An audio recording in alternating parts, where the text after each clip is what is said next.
Dernière partie de notre chapitre 47. Les objectifs de la redistribution.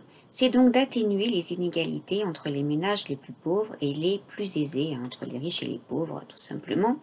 C'est une redistribution verticale et ensuite de protéger les agents contre les risques sociaux.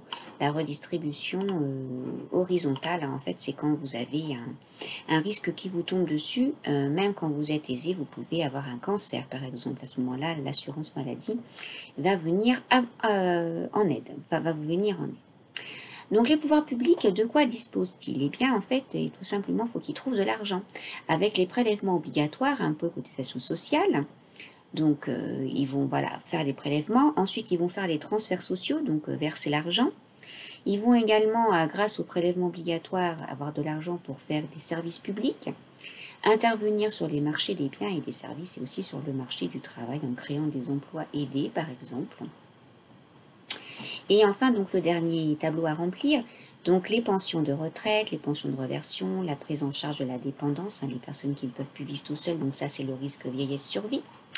La maladie, l'invalidité, les accidents du travail, les maladies professionnelles, donc ça c'est la santé, la CPAM, ça c'est la CNAV, la CPAM. Les indemnités, l'allocation jeunes enfants, les allocations familiales, les aides au logement, donc ça c'est tout ce qui est CAF. Et enfin, l'indemnisation au chômage, les aides et la réadaptation à la réinsertion professionnelle, le risque emploi, c'est Pôle emploi. Et la prise en charge de solidarité active et le minimum vieillesse, c'est l'exclusion sociale, et ça, c'est pris en charge par les départements. Donc, il n'y a pas de nom particulier, enfin, en tout cas, je ne connais pas le nom. Voilà, mais on ne vous demande pas de connaître tous les noms des caisses et des choses différentes et variées de l'État qui s'en occupe. Mais enfin, ce n'est pas toujours du tout les mêmes acteurs. C'est très très complexe en France pour que tout ça puisse fonctionner. Donc la petite synthèse. La répartition primaire des revenus issus de la participation des agents à l'activité économique génère des inégalités de revenus.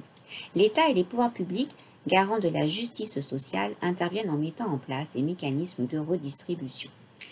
Donc les différents types de revenus et leur répartition. Donc les revenus des agents économiques. Le revenu primaire, qui est du travail, de la propriété et des revenus mixtes pour les entrepreneurs. Les revenus secondaires ou revenus de transfert. Donc ça donne le revenu disponible, qui est la somme d'argent qui peuvent être consommés ou épargnés par les ménages. Donc on le calcule.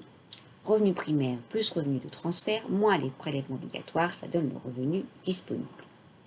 Et la redistribution, donc ensemble des opérations qui consistent à prélever de l'argent, prélèvement obligatoire, sur certains agents économiques pour le redistribuer sous forme de prestations sociales à d'autres agents pour atténuer les inégalités, avec la redistribution verticale, directe, et la redistribution horizontale, quand on en a besoin. Voilà, donc bonne révision. Vous avez toutes les fiches de synthèse comme ça qui sont sur Trello, sur un seul et même fichier.